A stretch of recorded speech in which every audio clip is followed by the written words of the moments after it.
Don't ever let somebody tell you you can't do something. You got a dream. You gotta protect it. You want something, go get it. Period. What's up, guys? Jay here with For the Love Podcast, episode 31. Today, I got a buddy of mine, Joey Carfora Jr. Joey, what's up? What's happening, man? Good to see you. You as well. And I'm glad because Joey hit me up the other day. I put it on Facebook. Anybody that wants to come on the show or knows anybody to come on the show to hit me up. And I always try to kind of put that out there because I love to learn about people. I love to talk. It's the only way to really understand each other and humanity. And Joey was one of those guys that hit me up. And to be honest, like he was somebody who, you know, I didn't really know him per se throughout my life and stuff, but he was someone who supported me during a time that I was going through some issues and some tough times with society and my career and whatnot. And he supported me and reached out to me, and I had a lot of people that did that, and I thank you for that, my man. Absolutely, man. It's an absolute shame what they put you through. It was an absolute travesty. Well, I'm glad that you see it from my perspective, and one day I'm gonna be able to tell my full story, and I'm very anxious to do so. I still have to tie up some loose ends on that, but it was tough, and I'll tell you right now, it's not easy for people to really understand what I had to go through because most people can't deal with it. They can't do that shit. You know, people are weak these days. People have no grit like they used to 10, 15 years ago. Yeah. It's happening everywhere. The military, I did 4 years in the Marine Corps. Mm-hmm. And the military, from when I was in to now, some of the stuff and shit you see, it's jaw-dropping. It's jaw-dropping. It's, you know what it is? It's a social justice experiment now. It's not a war fighting machine anymore. If we get into a war, man, if it's not a guerrilla war, if we get into a conventional war against like a major country, oh man, we're gonna get our shit pushed in. Then it's sad because I think we're on the verge of that, obviously, of what's going on right now in the world, and that's something even in my career I saw as I was getting out. And it was interesting because as I went into my career, we had a lot of guys that had maybe like 20, 30, even more years on the job that were still there doing it, old school veteran guys. And I never even really followed politics, nothing like that until my job, because I started to see how it affected it. And then it was interesting because when, the Obama administration was coming through, and you were in the military under that administration, right? I was, and boy, let me tell you, I got some stories about that shit show. Interesting. We'll get to that. But it was funny because that's what really changed me from like not really caring about politics to looking at it because it was affecting so much of my life around me. And what happened was a lot of those veteran guys, there was like mass retirements. They all left because policing was changing for their generation, at least for what they knew it to be. And then for me now, that was happening for me now. And a lot of the cops that are in my generation are either having a really tough time going through the motions because they lost a lot of that love for it because of the bullshit. Well, how can you love something when the city you're trying to protect turns their back on you? 100%. You have no support from I'm not saying your immediate higher ups, but the people in those positions that make the calls. Like, yeah. I don't want to sound like a dick, but I'm just gonna go ahead. The politicians out in New Haven, they I don't know what's happening there. I mean, I talk to my sister every once in a while. She tells me what's going on. She doesn't even go to New Haven anymore. Yeah, it's tough. She doesn't even drive to New Haven. I'm not being there every single day now is kind of refreshing, to be honest. And it's sad to say because I did spend a lot of my years down there, trying to do the job in the right manner. And regardless of what I look like and things of that nature, I took an oath and I am for the people. And that's why I speak out and I do the things that I do. And it is sad. It's sad to see what's going on there. And I think what's really being exposed in society, it's kind of like a give or take because, it's really hard to see what's going on out there with all the negativity and all the fakeness. And basically everybody's, stabbing each other in the back to get to the top, and they're all lying and cheating and stealing to do it. And they're all falling at the same time because they're playing cutthroat and while they're cutting someone's throat, their throat's getting fucking cut Oh yeah, by the same person they trust. you have nobody. What they don't realize is this, and I'm very grateful during that period of time where I had to go through the tattoo stuff, was because, you know, I had a lot of people come out of the woodworks to support me. Of course, I had a lot of haters too, but I don't really I don't worry about those people. You can't. No, you can't. But most of society does, and that's why we have so much mental illness, insecurity, all these things. But, at the same time, you know, I saw a lot of people come out. It was very touching for me, and that's what made me even be more open with my life and basically say, like, you know, this is I took this job to do it the right way, and I'm seeing a lot of bad things going on internally. And how do you fight that other than opening your mouth? Oh, it's everywhere. It's happening down here. I don't know how officers. We have the sheriff down here. Let me tell you, Yeah, there's some bad motherfuckers. Right? Florida. Oh, you don't fuck with the sheriff down here. Well, it's a different. The laws are different down there. I think that people. I think that the cops can still somewhat police, but it is a different breed down in the South. But it's almost kind of getting to the point where I feel like any police officer is at a point where they're second guessing the things that they have to do out there. That's very. I would think so. Oh, every police officer's under a microscope now. Yeah. Every single police officer is under any little mistake they make. Mm-hmm. It gets blown out of proportion, and just their lives are ruined. Their lives are ruined. I have a family member, my cousin's husband. He's a sheriff over in Pasco County. Mm-hmm. That's like right by Tampa. And I mean, I'm not 100% where Pasco is, but I know it's, I think, a little bit north of Tampa. And he tells me some of the shit that goes on down there, the disrespect. Yeah. That's the biggest thing right there. All these videos on Facebook, and I'm going to get to something like that in a minute. All these videos on Facebook of all these people like videotaping the cops and sitting in their car, not obeying the cops. I mean, you learn that as a child. Yeah. You learn that as a child. There's someone in a authority type figure, whether it's a teacher, a coach, a basketball coach, an adult, mm-hmm. or a police officer. You treat them with respect. It's a mutual respect. If a cop comes up to your window, motherfucking you and calling you a piece of shit, then yeah, I can see the respect thing, but have you ever seen that? I've never seen that. I'll tell you this much in my whole career. There's always going to be good and bad in any job that there is, but I will tell you this much. I have never once seen a police officer really disrespect another person off the rip. You know what I mean? Never off the rip.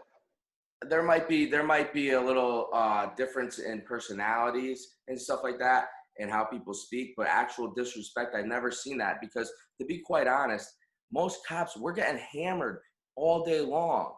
We're getting hammered all day long with calls and bullshit and people yelling at us and this and that. We're exhausted. We're tired. The last thing we want to do is argue with people. Yeah. Uh-huh. Yeah, man. Trust me, I've been in not that type of situation. You know, it's funny. When I was in the Marine Corps, as I was getting out, I was like, I'm going to be a cop. I could jump right in, a Marine Corps, combat vet. You know, I could shoot right in.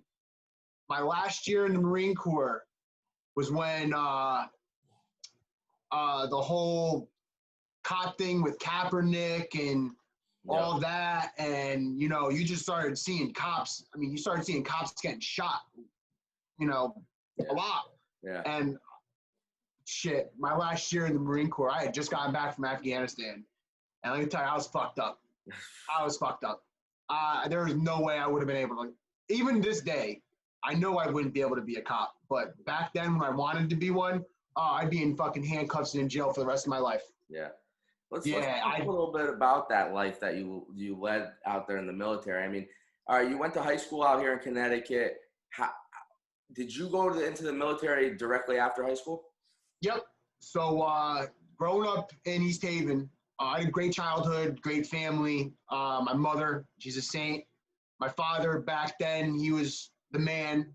You know, he's still kind of the man. He gets on my nerves a lot, but, you know, it is what it is. But you know, growing up, we were all involved in sports. You know, video games weren't out yet. You know, if I was inside on a sunny day, my mother would come up and hit me in the back of the head. And, what are you doing here? Go outside. You know, my father, the same way. What are you doing inside? Go shoot the basketball. Go get better. Go practice. Right. But my immediate group of friends where I grew up with, I mean, it was great because our neighborhood, it was a one-way in, one-way out. It's East Ridge Estates, right off, what was it? I haven't been in Connecticut in so long. Is that over near, is that kind of over near the Granite Lake area? No. It's actually right, you know the hill, Quinnipiac Ave, the hill all the way up top? Yes. It's all the way up that hill. There's that development right before Charnes, and I grew up in there. Gotcha. That neighborhood was like the League of Nations.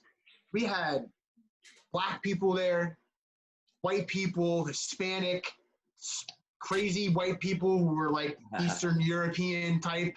We had everybody. So growing up with all those individuals, it was great. You know, I still to this day don't have a racist bone in my body just because of my childhood and my family.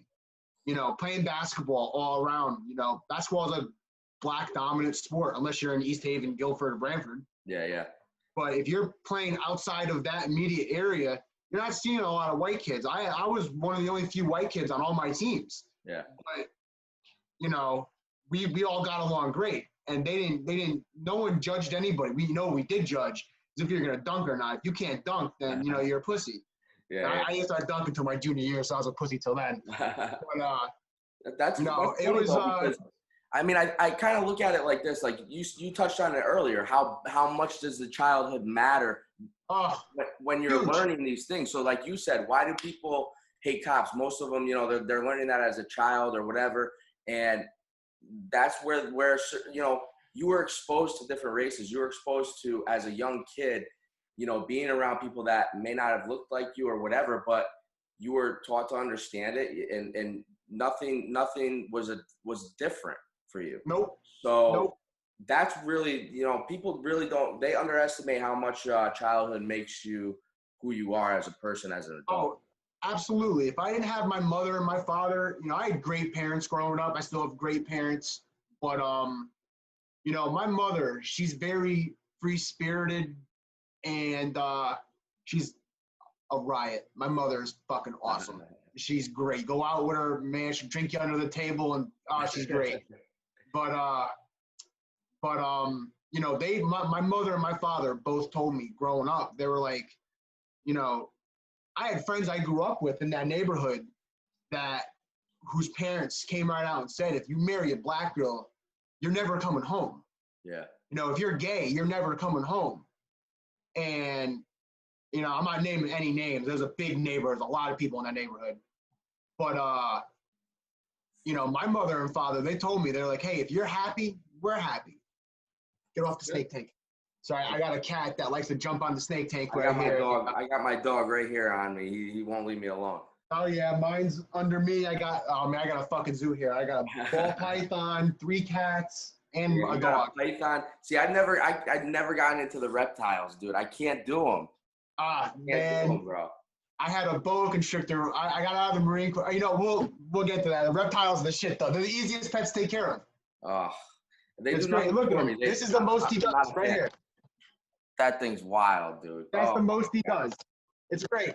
That is wild. You know what? A lot of people in Florida are big on the reptiles. Obviously, you guys got them down there everywhere and stuff. But like, I see a lot of people like breeding them down there and shit like that. Oh yeah, it's the climate. It's the climate, the humidity, all this tropical shit. It's wild.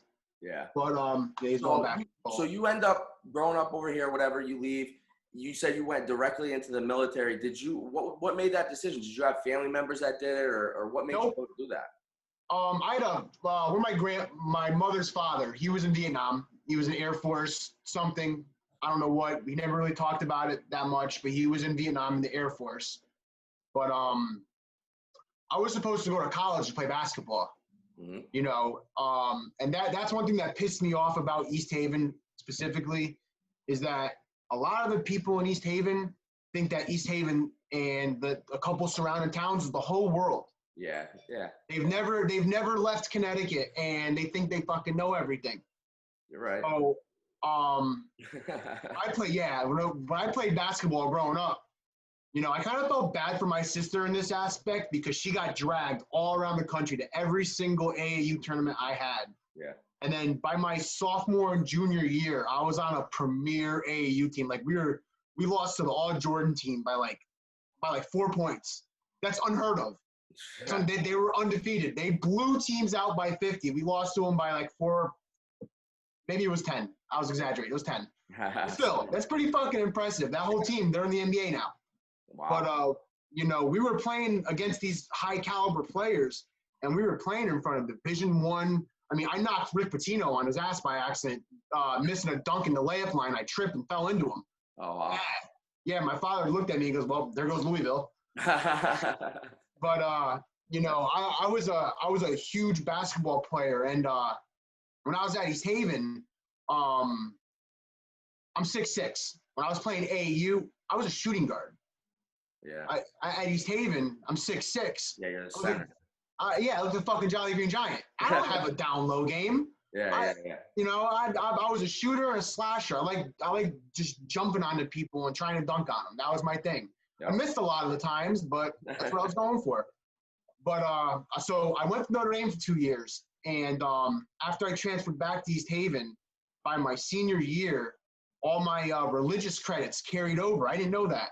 So I needed one class to graduate my senior year. It was 5th period. So, you know, I'd fucking wake up at 10 o'clock, stroll into school, take my class, come back home. Yeah. Principal there, she was a very, she wanted to get rid of all sports. She hated anybody that did sports. Really? Hated it. Miss Real, hated her. She was a miserable person. But about 2 weeks before graduation, she called like a whole bunch of sports players into the fucking office, and she pretty much just told us that none of us are graduating because we're just pieces of shits. And I immediately lost it. I already committed to a prep school. I was gonna do a year of prep school and then hopefully go D1 AA. You know, I mean, I had D1 AA schools recruiting me my junior year. Mm-hmm. You know, no UConn, no shit like that. I had Lehigh, a whole bunch of other D1 AA schools, which is still pretty awesome. Yeah. You know, but you know, all my buddies I hung out with in high school, I mean, I'm still great friends with all of them. I love them to death. But we were those group of guys that were the ball breakers. You know, we would always have fun, and you know, we weren't assholes. We weren't malicious assholes, but we were ball breakers, and our principal hated us. You think she kind of like was like, I got the power, now I'm sticking it to you guys. You guys made 100%. It. Like, yeah. 100%. She absolutely hated us, and the fact that we played sports too. Anyone that played sports was on her radar, no matter what. No matter what. That's sad. And it was terrible, man. So 2 weeks before graduation, calls us all into the office. She tells us we're not graduating, and immediately it hit me. I'm like, oh my God, my father's gonna fucking kill me. Like, I've been playing basketball since I was 6 years old, working towards this moment. I'm finally at that peak to go to that next level, and then some douchebag just ripped it away. Oh, and keep in mind, I graduated with a 3.6. Oh, wow. But I wasn't stupid. Yeah, so it's not like you weren't doing the work. No, I was doing the work. I had 95 absences my senior year. I didn't find out until 2 weeks before graduation when I had a 96 in my English class. Yeah. 2 weeks before graduation, she told us everything was, you know, you're done. So I freaked the fuck out, called my father, and you know, he's a big dude. Uh-huh. He's a pretty intimidating guy. You know, and this is when he was like in the midst of his business was booming. He's just, you know, man, he's huge. He's a big guy. He was bigger back then than he is now. He's getting older now. Yeah. But this dude, you know how East Haven High School has that big fucking circle and then the big thing? Well, fuck the circle. My father drew right up to the door, parked his dually right there, walked in. I mean, this man hit that door so hard, I thought the door was going to fall off the hinges. Big, heavy glass doors, right? He comes walking in. He goes right to the superintendent's office. It was Anthony Serio. Yeah. And he goes, hey, what's going on here? What is going on here? And by the time, he didn't even want to talk to the lady because she was just, like, she saw my father and she threatened to call the cops on him. He was respectful. He didn't swear. Yeah, My buddies were the ones that called her a cunt and spit in her face. Yeah, yeah. I wasn't. I was respectful. I'm like, all right, I need to save this. I need to figure out what the fuck I'm doing. Right. It was too late. She already sent all the paperwork. Everything went through. She did it behind everyone's fucking back to all me and a bunch of my buddies, and we all got fucked. Well, how does she get away with that? What was what was her reasoning? She hated us. She hated us. Our senior. There still has to be some type of like, reason. There was a few things throughout that year that would But my thing is like what I'm saying is if you have a 95 average, right? Obviously you're not failing, so you got to graduate. You came to class. You don't have like excessive amounts of absences or anything like that, right? So Nope. What was her reason for saying this that you can't graduate? It was me showing up at 10 o'clock. If you're 1 second past 9:30 or whatever time it was an absence for the whole day. Oh. That's where she fucked me. The loophole. Yep. So 2 weeks before graduation, this was a surprise for everyone in my family. They knew what I was doing. They knew I was going to school at 10:30, taking my class at 11, and then going home right after. I had 4 study halls, then the class, then 3 more study halls. Yeah. Sitting in school, fucking twiddling my thumb, get out of here. Right. But so she saw the absences and she canned it. Everything I worked for just got thrown out the window in a split second. And I honestly, man, if it wasn't, I had no intentions of going to college. Yeah. Other than to play basketball. Yeah. No intentions, because I knew the way I was partying in high school.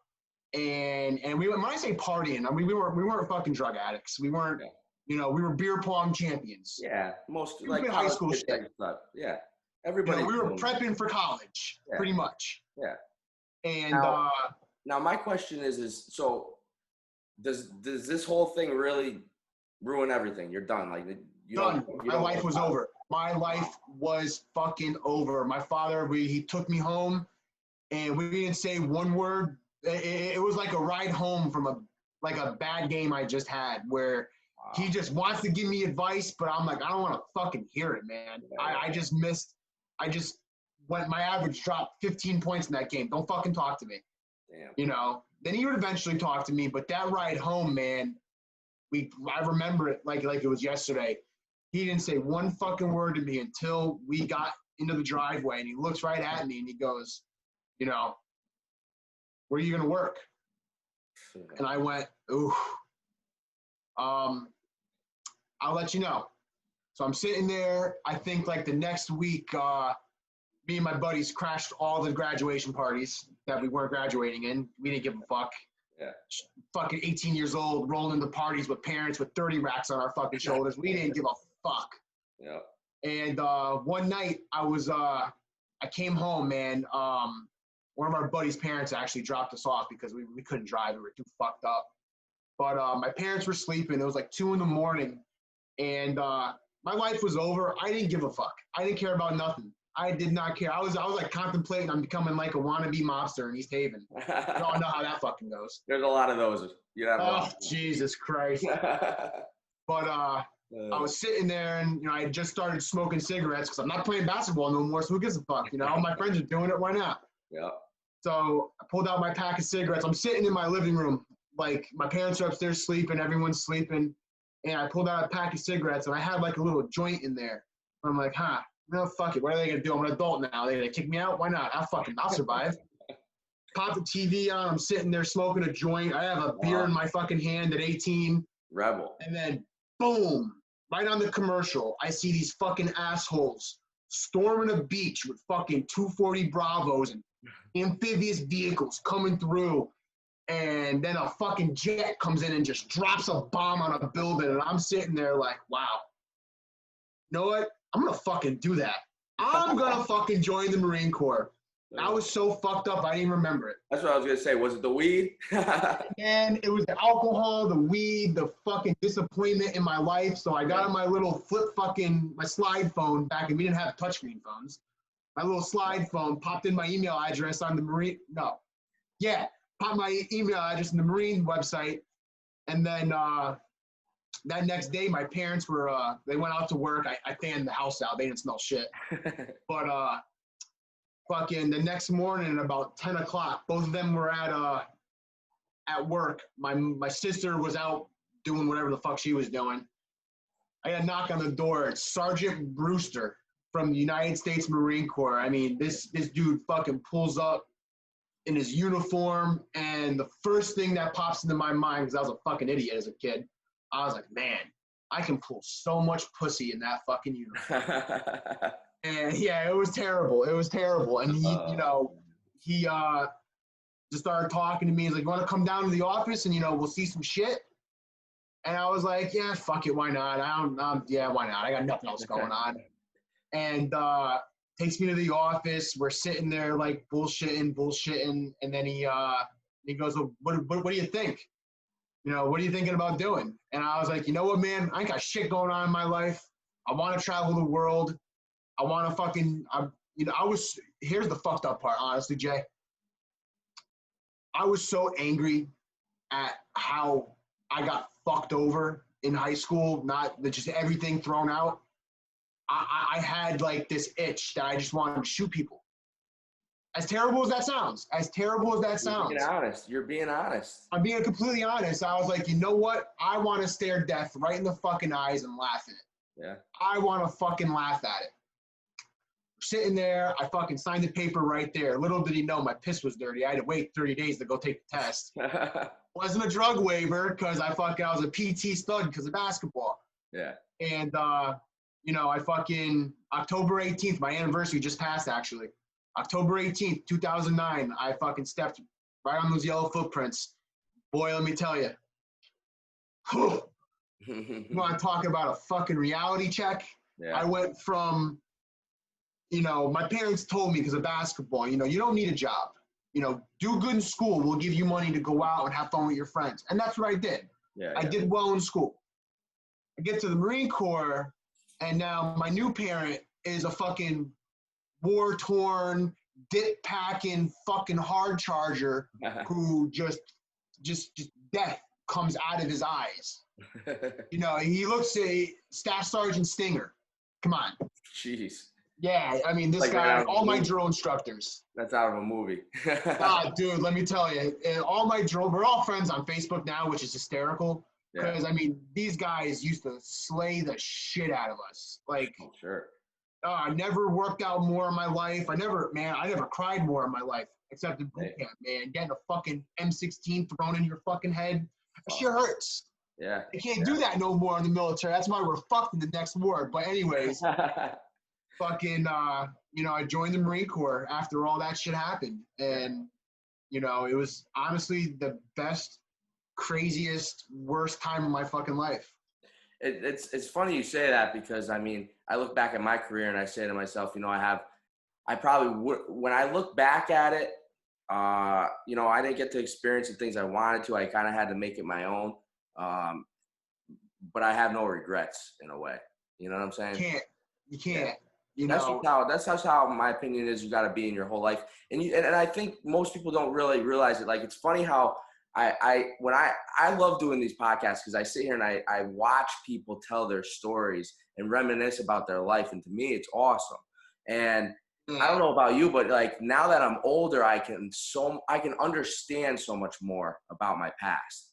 Yeah, I agree with you on that. I definitely agree with you on that. I didn't really think about my past until the day I turned 30 on October 1st. That's crazy. Yeah, that was a fucking eye-opener right there, man. Let me tell you, my girlfriend, she's sitting there on my birthday. She rolls over out of bed and she goes, "Happy birthday, old man." But that's funny you say that because, dude, like I always say, the 20s is, when I look back at my life, at least, like the 20s was like probably the most uncertain and crazy and like, what ifs and whatevers. And then now the 30s is just like, damn, life is real. Set.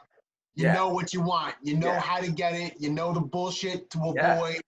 Yeah, and I always say, my opinion is that the 30s are the most important years of your life because if you don't have your shit together by that time and you don't know, man, you're gonna find out hard. Fuck yeah, it gets harder. It just gets harder. It gets harder, man. I've been blessed. I've been blessed, man. I've been, and I thank the Marine Corps I'm gonna get back to the Marine Corps. We'll get on to that because the Marine Corps was fucking wild. Yeah, I So, want to know your experience. I want to know, like, because you went in really when things were kind of like in the midst of it, in the middle of it. More towards the end. Okay, all right. A little bit towards the end. Okay. My deployment, which I'll get into, we did a lot of retrograding of camps out there. And that's a big Obama thing. Mm-hmm. And that's why Afghanistan's still a shit show.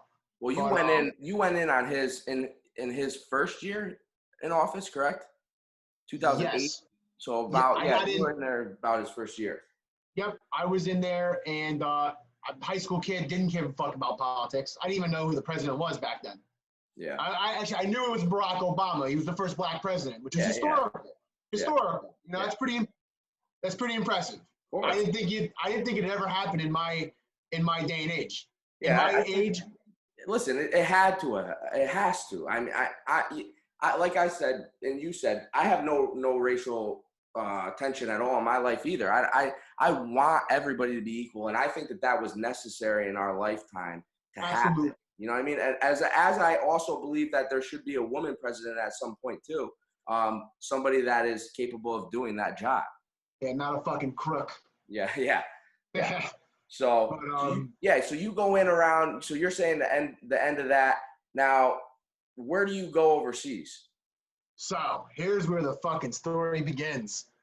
Got out of boot camp, Paris Island, went to Camp Lejeune, got engineer training. Oh, first we had combat training, and then I went to engineer school, did all that stuff, and then got orders to Okinawa, Japan. Oh, nice. Yeah, I love cars, love JDM cars. You know, I grew up watching Dragon Ball Z and shit, and I was at home in Japan. Japan's one of my favorite countries of all time, hands down. Yeah.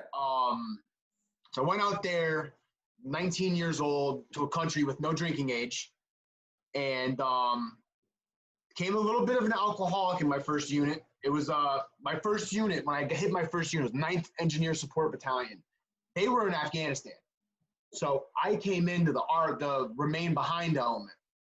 And I spent, I think, 4 months in that unit, but 2 of those months I spent in Hawaii by myself in another unit that I was just supporting. So I would give this dude that was he was a shitbag Marine, always getting in trouble, but he had a car there. He could never leave base, couldn't even use his car. So I'd be like, hey, bro, I'll slip you $20. Let me take your car for the night.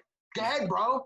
So I had a fucking rental car for 2 months straight. Dude, I went skydiving in Hawaii. Oh, shit. I almost died surfing in Hawaii. Mm-hmm. Fucking, the waves in Hawaii are fucking wild, dude. Yeah.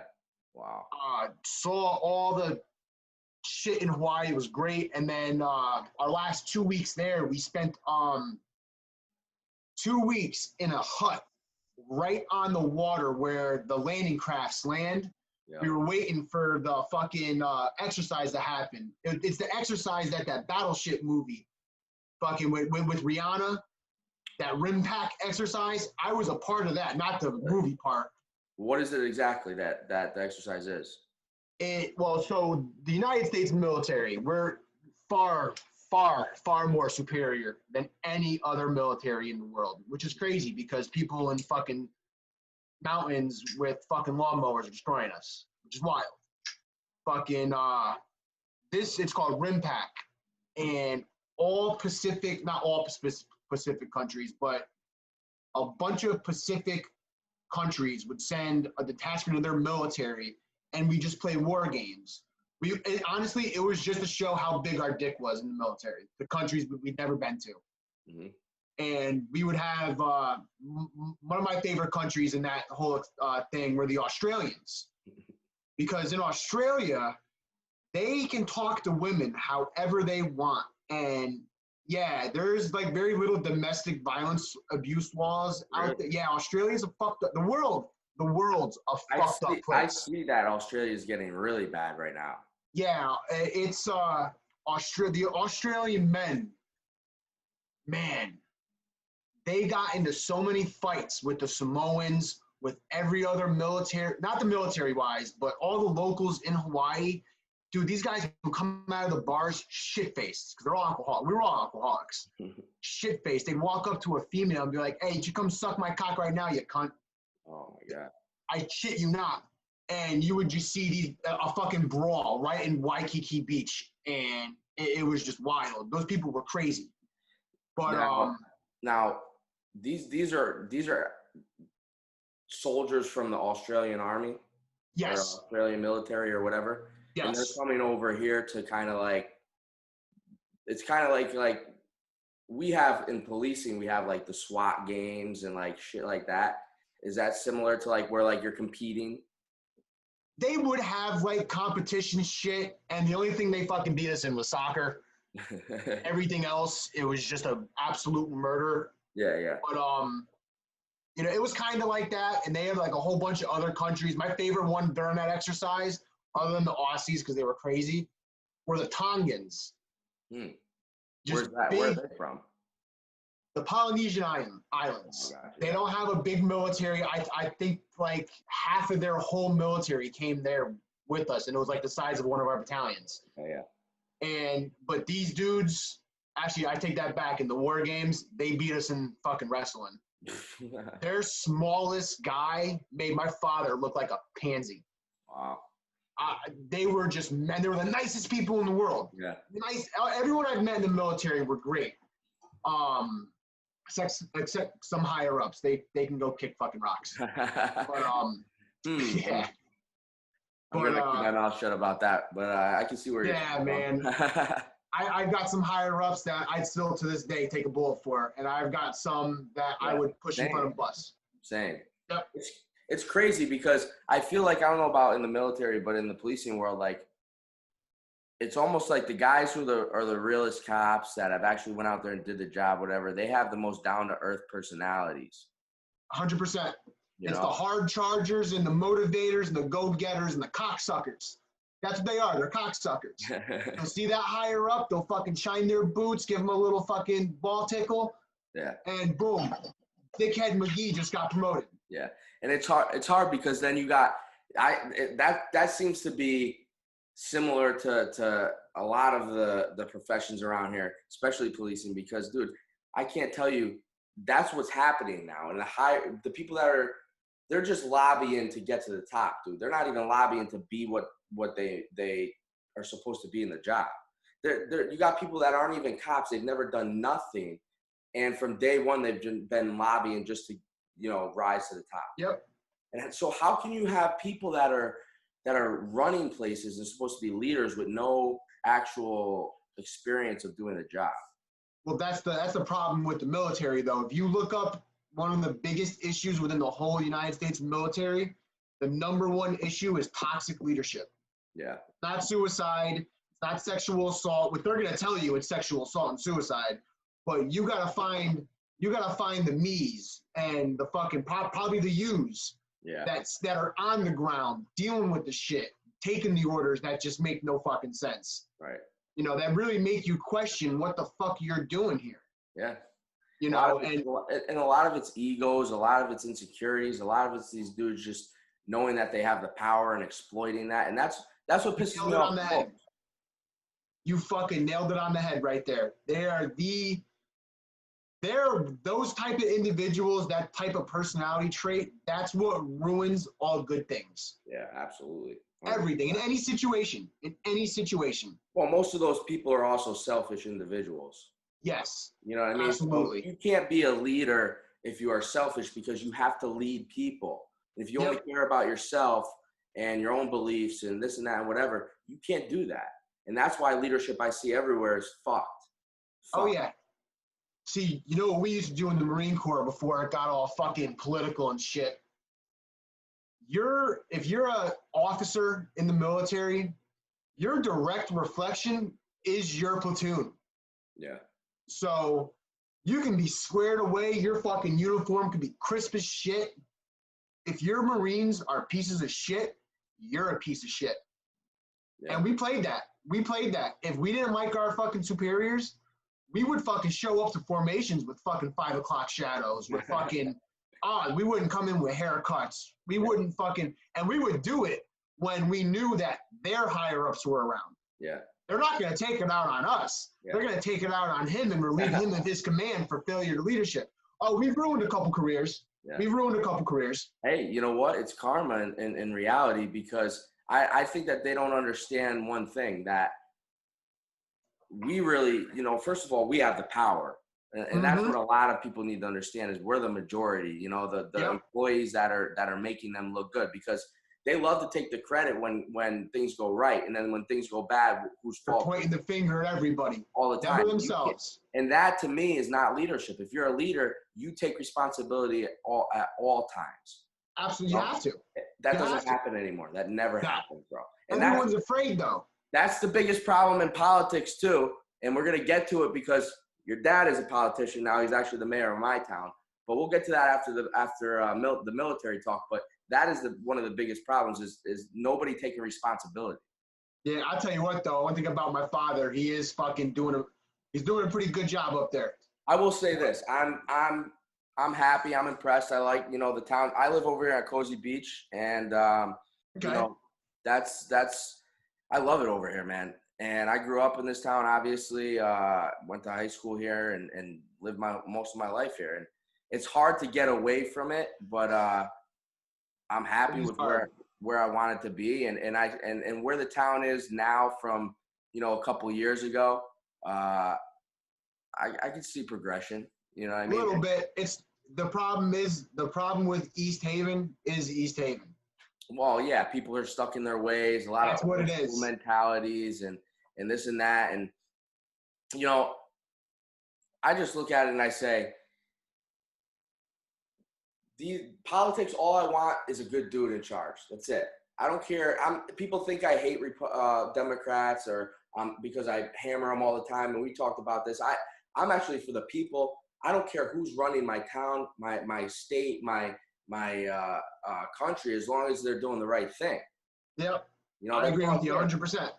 I want transparency. I want honesty. I want people to, if you're going to make a promise to me or you're going to say you're going to do something, I want to see you do it. Yep. And that's what's going on these days too. Now, I'm not speaking on my father's behalf, but I'm not even talking about that level of politics. I'm talking like federal politics. They. Oh my God, dude. It's a fucking shit show, man. How do you now, with you being, the son of a mayor and he's a Democrat and this and that, are you expected to like follow the same beliefs or like, how does that work? I mean, I don't know who you represent or what type of party you represent or what it is, but with your father being connected to a certain party, how does that work in your life? Well, my father, and I'm going to say this about my father. My father's directly in the middle. That's why my father ran as a conservative Democrat. Okay, I like that. So, yeah, he's right in the middle because he's got conservative values. He's got some Democrat values. I would say I'm pretty much the same. The only thing that conservatives throw me away with is I'm pro-choice. I'm pro-choice. Well, liberals throw me to the fucking wolves when I tell them I'm pro-gun. Of course. God, can't live without them. This is what I don't like in society, is that the best thing in life is balance. Yeah. And it's either one way or the other now. I can't stand it, dude. It's tribalism. Yeah. It's textbook tribalism. You're either with us or you're against us. Yeah, and we'll try to ruin you if you're not. Cancel culture. Crazy. Yes, you have. Yes, you have. It's crazy. And I'll tell you right now, dude, I still deal with it to this day.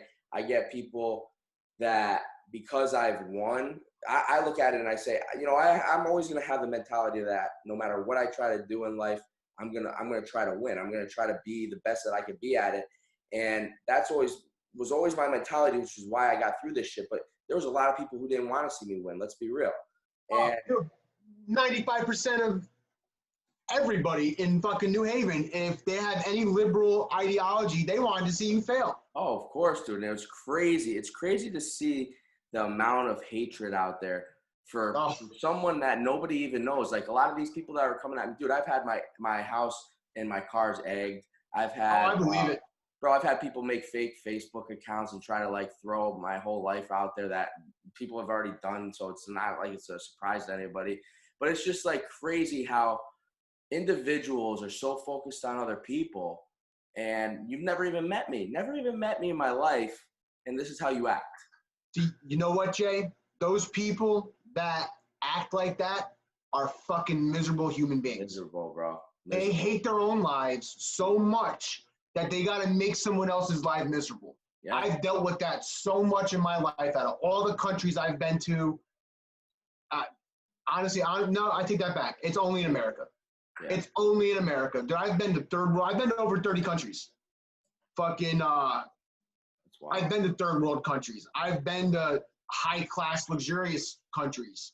And let's be real, too. You're going there as an American and as a soldier. So how, you know, these people don't have to like you. They don't have to respect you or be nice to you, you know? Well, you know, that Marine Corps, like, you don't fuck with the Marines. Yeah. You don't fuck with Marines. Yeah. You know, Army's one thing. Air Force, Chair Force, Navy, they're always on their boats. You know, the Marine Corps, there's some hard charging motherfuckers, man. I met the most dumb, strong, awesome people in my life in the Marine Corps. They're my best friends. I will always do anything for any one of them. No matter, even if I couldn't stand you in the Marine Corps, if you hit me up right now and told me that you're in fucking trouble and you got something going on, hey, bro, I'll come bail you out. Hey, I got room on my couch. You need some cash? I'm iffy on the cash. I got hustled a few times by some drug addict Marines, but you know, fucking. Yeah, this though. Do you? Because I look at it and I'm like, I'm the same way with a lot of the guys from work and stuff like that throughout the years, and I've created best friends and lifelong relationships at that place. So I have a real love for that profession. It's a brotherhood. Yeah, you know what I mean. It is. But I even look at it now, and what I want to ask you is, we talked about how the military is changing and stuff, and even with police. What you've experienced, the brotherhood you've experienced, do you think that that's changing now? No, not in the Marine Corps. Not in the Marine Corps, because the Marine Corps is a war machine. If there's no war, there's no point in the Marine Corps. That you join the Marine Corps to go to war. Yeah. The Army, on the other hand, I mean, look what's going on in fucking Fort Hood. What's that? They got people dying left and right. Yeah. Soldiers killing each other left and right in Fort Hood. Yeah, it's wild. You know, you'll see the occasional Marine like kill his wife's fucking cheating buddy, you know, or some wild shit. It happens. But, you know, the Marine Corps mentality, I'll describe the whole Marine Corps for you simple. You're at a dogfight and you got your pit bull or whatever you got in that cage. You got your puggle in your cage right here. And you want them to get fucking hyped up, and you got that electric stick to fucking keep shocking them, to keep getting them pissed. And the minute that fucking cage opens, you don't want to be in front of it. So, and that mentality in the Marine Corps, while everyone's going through that bullshit, you know, cleaning a mile-long parking lot for a day straight, just miserable shit, that all brings you together. Yeah. All that bullshit, all the field of the hike, the 20-mile fucking hikes, as terrible as they were, I would go back immediately and go do it with all my buddies, because it was the fucking best time of our lives. Dude, it's ironic that you say this stuff, because like when I look at your story and we talk about you with basketball and how you missed out on that opportunity. If that didn't happen in your life, you wouldn't have seen 30 countries and met all these people, and you might not even be the man that you are today and have the mentality that you are. If I never joined the Marine Corps, you know, one of my biggest regrets is not just one regret, but then I go back and look at it, is not going to college for basketball. Yeah. But then, you know, just recently, 22 days ago or 21 days ago when I turned 30, it finally hit me that, you know, if I went to college with my mentality I had in high school with partying and getting girls and just having fun and not giving a fuck, I wouldn't have done anything. Yeah. I would have gotten kicked off the basketball team. I would have got kicked out of college. I didn't see that back then. I see it now. I was a fucking idiot back then. You know, It's I'm a ironic, little dude. smarter idiot now. Yeah, it's ironic because like we were just talking, you know, obviously now I'm retired, this and that, and you have a lot of people that are hating on the fact that I am 35 years old and I have a pension and so on and so forth. Fuck you, bro. What did I have to go through? Hey, man, I had to go through. I woke up every day and went to a place that was not so fun. You know what I'm saying, dude? They threw you through hoops of fire, and you deserve everything that you received. I'm talking the rewards, not the bullshit they put you through. No, and that's the. But this is what I mean. I would have never gotten this if it wasn't for me to stick through it and to understand it and say I have no other choice. And that was the thing for me, dude. When I was growing up, like, you know, my dad lived in Michigan. I was with my mom and my sister, and I was the only man around really in my household. And I had to figure life out. Yeah. And there's times where it's crazy ironic when you hit your 30s, bro, and you look back and you say, It is. all this shit had to happen. It had to happen. They're all lessons in life. Yeah, They're all lessons in life, and it all depends on how you take those lessons and move forward. And that's the problem with a lot of people these days. They have these setbacks, and they immediately think everything's over. Yeah. You know, I mean, look at me. I had my fucking high school setback, and I knew growing up I never wanted to settle in East Haven. I never wanted to live in East. I mean, I like East. I like Connecticut. Mm-hmm. You know, I hate the bullshit going on in it now and how expensive it is. Holy Well, that's shit. my thing, dude. I love where I live. I love my home. I love a lot about this place. But I do not like how it's being ran.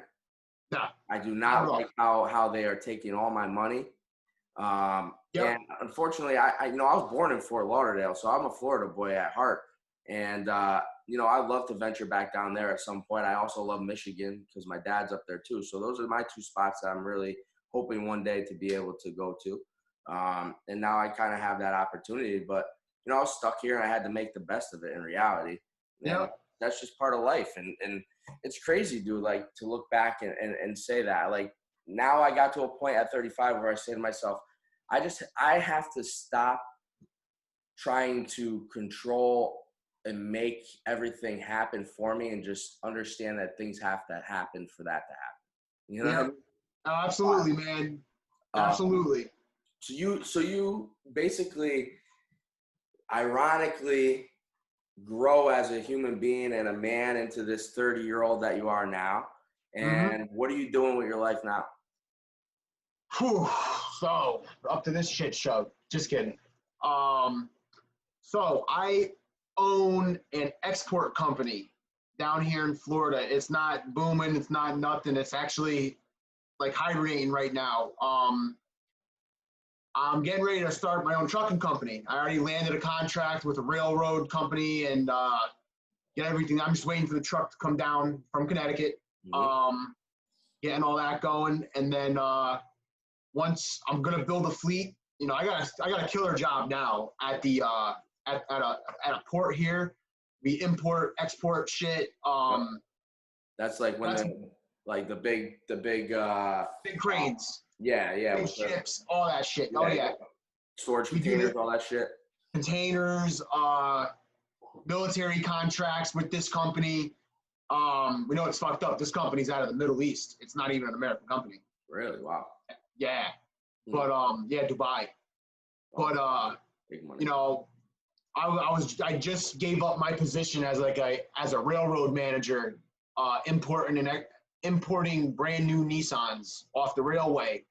And the only reason why I gave it up is because the commute to the rail yard from where I'm at now, my gas bill flew up, and I'm trying to build a truck and get all that going. So I told my supervisor, I was like, hey, you know, I live 2 minutes from the port, not an hour away to the rail yard. The other chick that took my spot, I trained her up because I went on vacation recently, and then I saw that was my opportunity. Train someone up in this position, smart. Let them learn everything about it, and then just kind of hand it off to her. Right. And she's fucking killing it now. She's doing a great job. But that's great that you have that mentality to want others to succeed too. I do. I know. I really, you know, it's kind of corny, but when I got my business degree certificate thing. Fucking, I started following like Tony Robbins, like Wolf on Wall Street pages, Yep. the 5 a.m. mentor shit, Yep. and like all those little phrases and catchphrases and People shit like think that. it's corny, bro, but it works. It stuck to me. It stuck to me. And, you know, seeing my father become successful in his company, you know, I wanted that, but what really fucking made me want to become like a businessman and doing all that was being in the military and going to these foreign countries and seeing these billionaires that don't even, you know, Jeff Bezos, he's the richest guy in the world, but, you know, in Asia, you got whoever, I don't know who, but they're just billionaires showing up in a brand new Maybach, and I'm sitting there just like, ugh, that's a fucking ride. While all my buddies are throwing up in the corner, I'm sitting there like, man, I want that. Yeah. I want that. You know, seeing him come out in his Gucci suit. Not a fan of Gucci, but, you know, I'm sure it feels nice on your body. Yeah. You want what you want out of life. And, like, what's crazy is I think, like a guy like me, man, I look at life and I say everything I had to go through to get to where I'm at now, freedom is the most important thing in life. Oh, hands down. But how do you get that? You have to literally be free within yourself and not worry about what anybody thinks. Go out there and be a lion and get what you want out of this life. Yep. But there's going to be people that hate you for that shit. See, yeah. I take the hate and I fucking feed it. That lights my fire. Oh, yeah, absolutely. Absolutely. I love when people talk shit. There's some guy around here that he's like in our group of, I don't have a lot of friends down here. I stick to myself. It's my girlfriend. As you get older, that's how it gets. Yeah, man. Yeah. You know, I got one buddy, actually, he works at Northrop Grumman. He builds fucking rockets. This kid's a genius. Oh, shit. Great dude. He's probably, honestly, I have him and a couple other buddies, but he's probably my best friend down here. Yeah. You know, because you got to surround, as you get older, dude, and I've weeded out a lot of people in my life throughout the years as I got older, because what are you really doing for me? You know what I mean? There's a lot of things I look at now, and I don't really focus on other people, but I do to a certain extent, because I have to see who you are as a person. I have to see what you have to be aware. Yeah. You don't know what their fucking agenda is towards you as a person. Right. Because, like what I was saying, me and this kid, my girlfriend actually introduced me to him. We were in like my girlfriend's a premier chef. She's an amazing chef, which is great. But sucks when she works at night and I'm sitting here a little hungry, but, you know, it is what it is. But I love her to death when she cooks. Oh, God. Yeah, sure, dude. But, like, our group of friends, we got a couple people in our group that just dwell in misery. Yeah. Dwell in misery. And, you know, you are who you hang out with.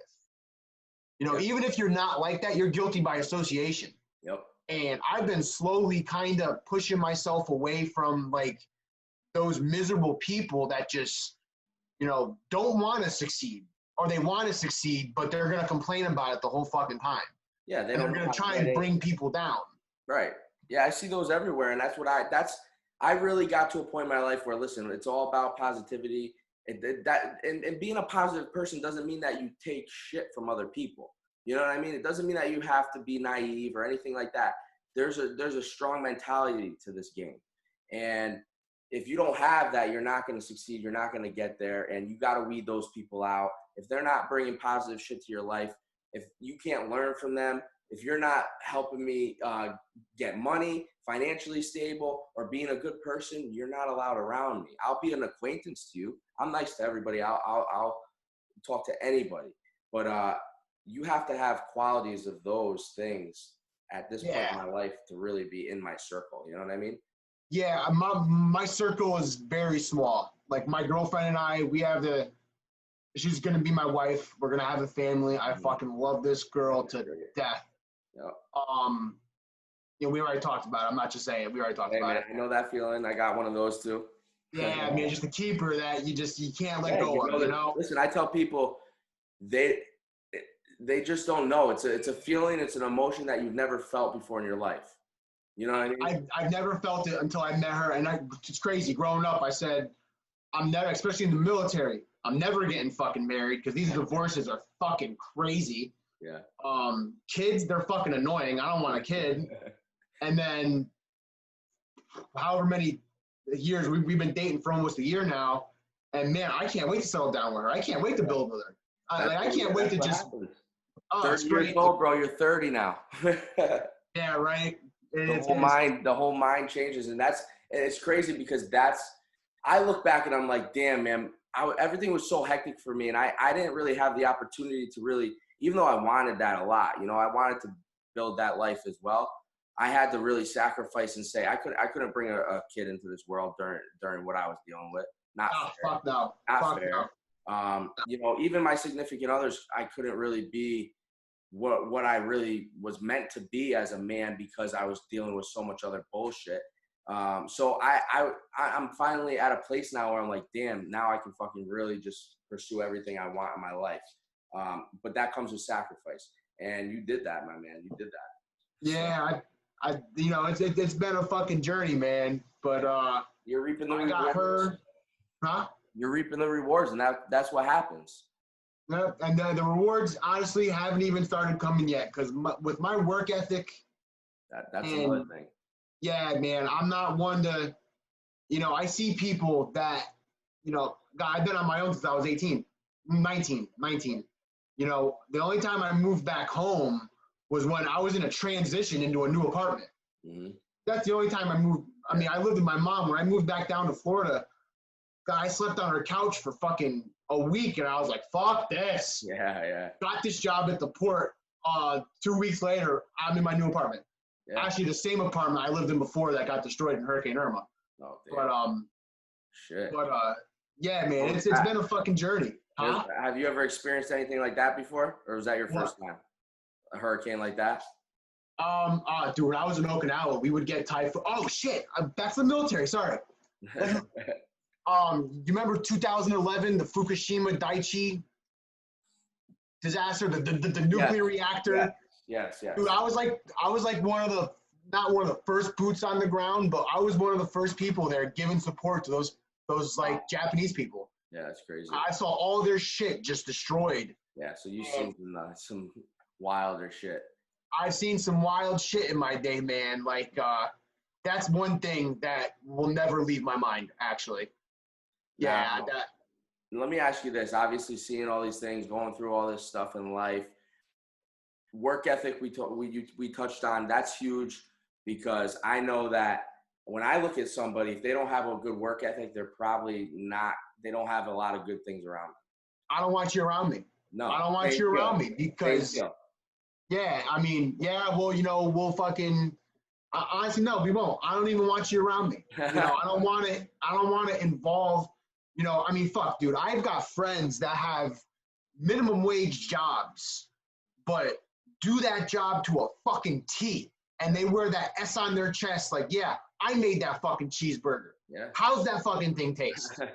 You know? They're proud about it. I want to be around you. Yeah, you're not making millions of dollars, but you got the mentality that I have that no matter what the fuck you do, you're going to be proud about it and you want people to enjoy it. Yeah. You know, like that's why I like try to push people to really like understand that you have the talent to go somewhere and do something with your life. You know what I mean? Like you never know who's going to come around you that can motivate you to do that. And I've had that in my life. That's why I do this. And I hope that, you know, this show really brings that to people. I think, dude, man, I'm so happy that you hit me up and we had this conversation. I want to keep this conversation going. So I want to bring you on down the road. And that's what I do is I kind of like to see how people are progressing in their life.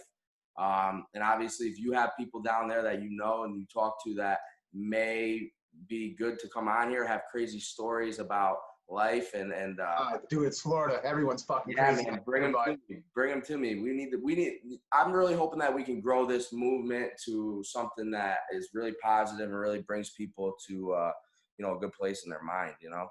You got it, man, because what's going on in our country now is just it's scary. It's scary. You know? Well, yeah, we got 2 weeks, and there's a debate going on right now, and I'm going to try to go catch the end of that because that's probably wildness right now. I can't even imagine what's going on. I'm just going to wait for the memes. I'm just gonna wait. That's basically all you have to do. And you know what I do at this point? I try to watch it, and I get so frustrated. I'm just like, I can't even watch this. It's a shit show. It's a shit show. You know, crazy. I'm not a big Donald Trump supporter. I'm gonna be completely honest. I'm not. That's fine. You know, he's. You know, do I respect what he's doing to like? I mean, I made more money under Donald Trump than I did Barack Obama. Yeah. You know, and people who say money doesn't bring happiness. My air conditioning's on right now because I pay my bills. Yeah. If I didn't have money, I'd be sweating my fucking balls off right now. Yep. You know, I've been doing good, and a lot of people have been doing good that hate Donald Trump and talk shit about him. Well, think about it. How many people are making money off of books that they're writing about him or lies that they're making up about him? People don't understand this. They should be praising this guy, even if you hate him, because if he's making people like that money and they're talking shit about him, that's how wild this world is. See, I also think that's all facade, though. I think it's all fake. I think they just do it for the money.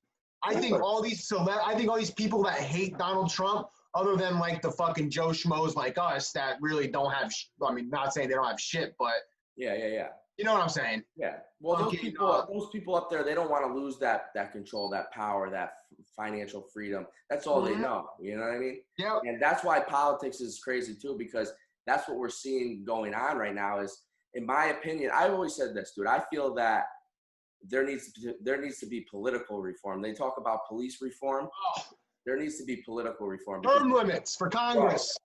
Yes, dude. Because here's what's going on, and you know, local government, it happens everywhere. But at the top in federal right now, even in state, it is wild and crazy. These dudes, it's outrageous. The lying, the manipulation, the stealing, and crimes that are going on. It's just, how can you give humanity any type of hope and understanding and belief system if you're just basically telling us, oh, we have to follow these rules, but we don't?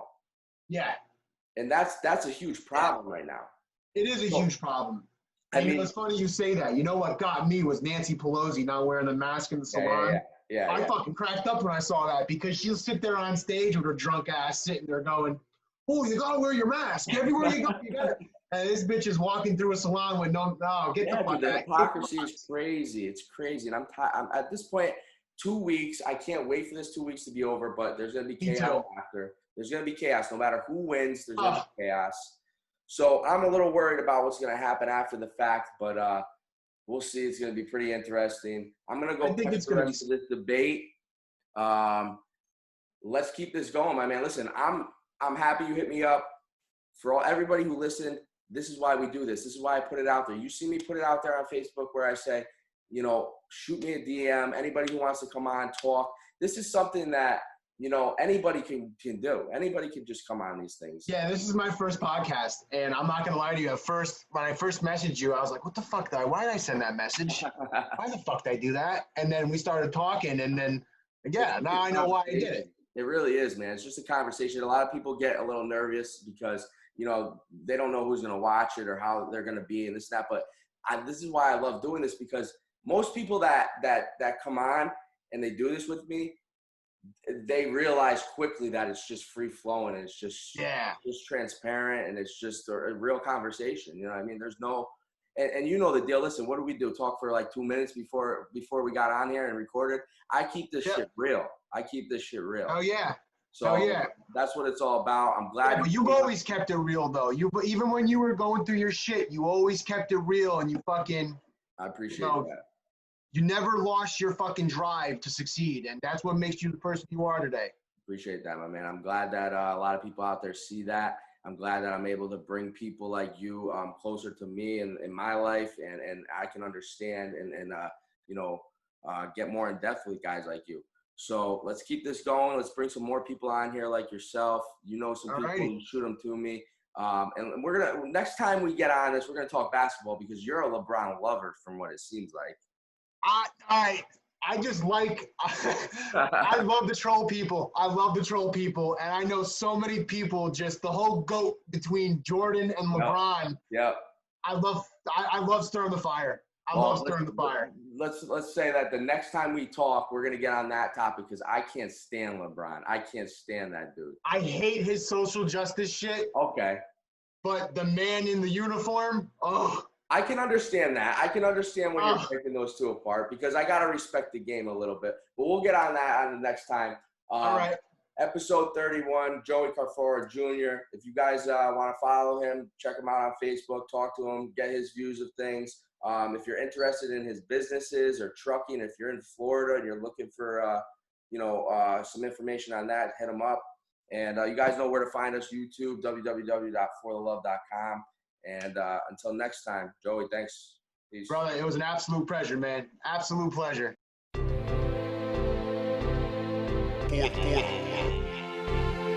Don't ever let somebody tell you you can't do something. You got a dream. You got to protect it.